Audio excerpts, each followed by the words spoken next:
Hello one and all, it's my review of My Hero Academia, Chapter 95, Tenacious. And I think this chapter finally confirmed that Deku is in fact Spider-Man. I mean, a lot of us have making that connection, ever since he unlocked Black Whip, like swinging from the webs like Spider-Man does. But now he freaking unlocks Spider Sense. He can detect danger, just like Spider-Man can. I guess I shouldn't be too surprised, because it has been made abundantly clear that Horikoshi, the author of the series, is a huge fan of American comics. Like Spider-Man. But what is surprising, though, is the fact that Deku recognized the quirk as belonging to the fourth user.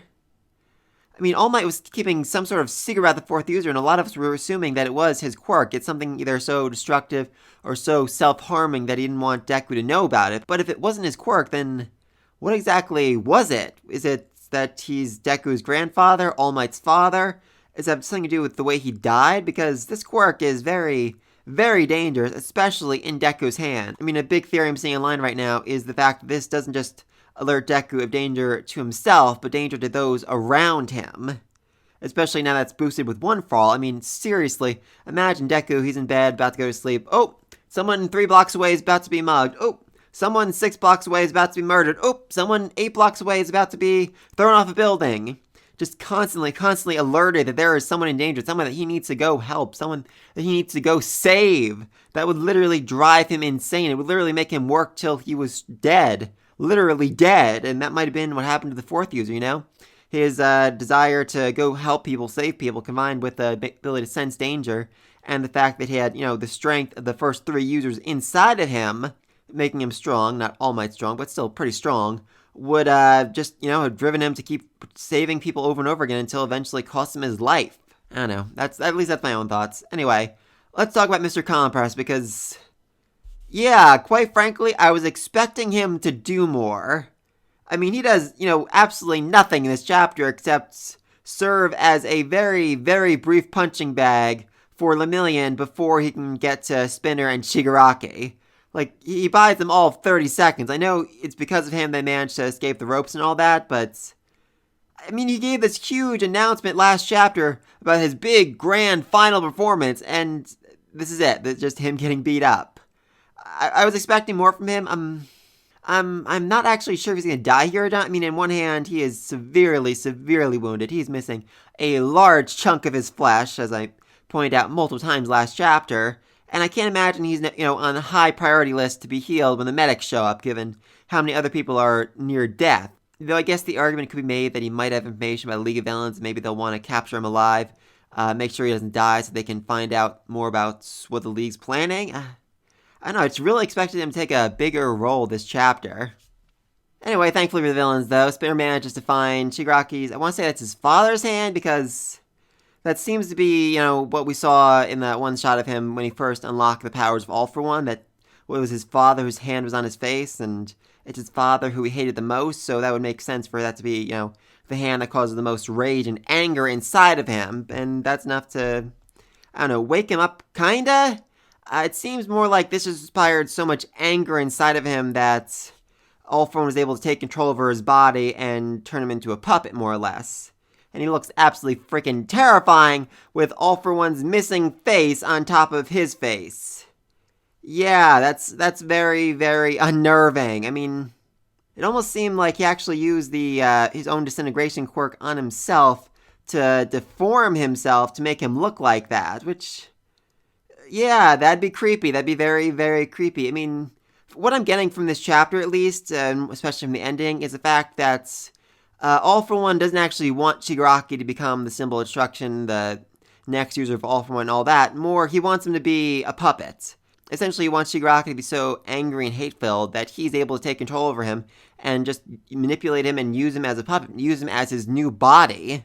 Anyway, then he's able to use the radio wave to summon all the Nomu to his side to come help him escape, and then the Nomu run away with all the grace and subtlety of a herd of stampeding elephants, which, I don't know, that really confused me, because it feels like no matter where they go, how far they run, it's going to be very easy for the heroes to follow them, for the heroes to pick up on the trail and track them down to whatever secret lab, secret base, secret whatever they've managed to hide themselves in. So, I don't know, I'm just very curious about that.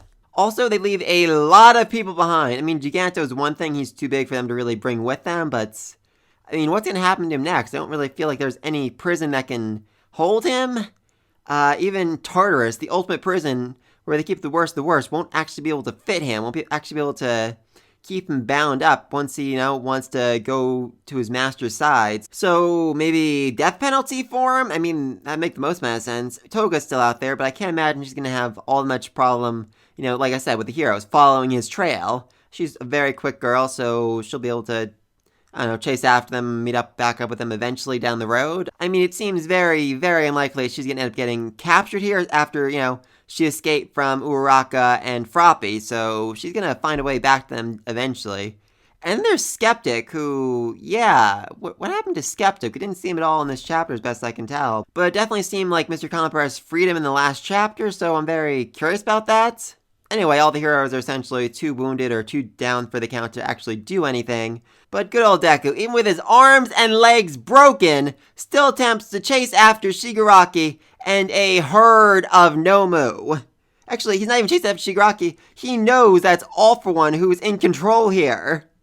The most dangerous villain in the world, the man who managed to take out All Might, essentially, who fought him to more or less a draw, and he thinks he can, beat him in his broken state.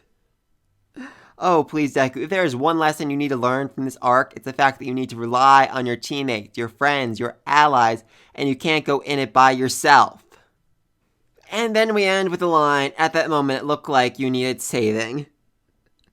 Oh, I freaking love you, Deku. I freaking love you! Even after all he's done, you still want to save him. You still want to free him from All For One's control, and I just freaking love it! This just seems to imply the final fight is going to be Deku versus Shigaraki, but more likely, Deku and Shigaraki versus All For One. Both of them inside the Quirk realm, attempting to snuff out All For One's soul once and for all, attempting to finally put an end to the centuries-old demon. Oh, I can't freaking wait for that. And it's just such a Deku thing to do. You even want to save the villains, even want to save the people who have been awful to him. So yeah, this seems to be the end of this arc. Finally, I mean, we see a bunch of the heroes chasing after Shigaraki and Nomu. I can't imagine they're gonna catch up to them. They're gonna reach them anytime soon. I mean, they're gonna find some way, somehow, to manage to escape the heroes, get to some safe haven. I just don't know how it's gonna happen. And like I said, I'm sure Toga's gonna catch up. Skeptic, too, probably. I mean, I could see Skeptic and Toga teaming up to find their way back to Shigaraki. I'm curious about that. They do make a very interesting point to show this one Nomu being captured, so maybe interrogated, dissected, something, so they can figure out exactly how the Nomu work, find some sort of way to destroy them, to counteract them, some sort of poison or gas that works exclusively on them, or, I don't know, curious about that. Bakugo's completely down for the count, Endeavor can barely move, Deku's, all his limbs are broken. Ida's still chasing after them, and he has the speed, so I don't know, I feel like he's gonna take a pretty heavy blow as he's trying to catch up to them. And then we just have to deal with the cleanup. And oh my freaking god, I cannot wait for the cleanup, for the epilogue, for what comes next, because, I mean, look at this absolute swath of destruction that was caused by Giganto, caused by the League, caused by Shigaraki, caused by the heroes failing to act, by the heroes failing to save the day. Oh, it's going to be amazing. I mean, so many of the heroes are injured or dead or under arrest for working with the League. There's going to be such a power vacuum in the hero world. The students, Class 1A and Class 1B, are going to need to, take their place. Step up, become heroes in a world that might not want them to be heroes anymore. In a world that might have come to turn their back on the heroes.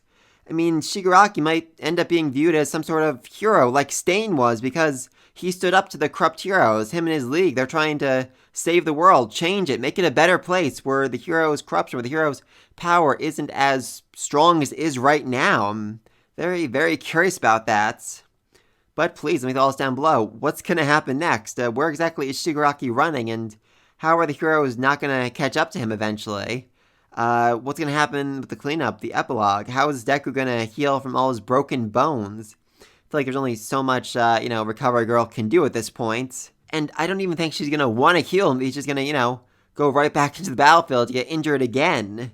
That could definitely be interesting, though, if he has the Danger Sense quirk and he's unable to do anything about it. I mean, I said before that this quirk would drive him insane, but it might also be how he learns to rely on other people a little more. Imagine if, sets himself up in a building in the middle of town with the rest of his classmates, and then he uses his Danger Sense quirk to be like, okay, there's a mugging over there. Okay, there's a stabbing over there. Okay, that guy's about to be thrown off a building. And then he dispatches his classmates to, go save the people. Be the hero he can't be until his wounds close. I'm not sure about that, but Deku really, really needs to learn to rely on other people, and that's the best way I can imagine happening. But let me think all this down below. Be sure to like, subscribe to this video. And until then, peace!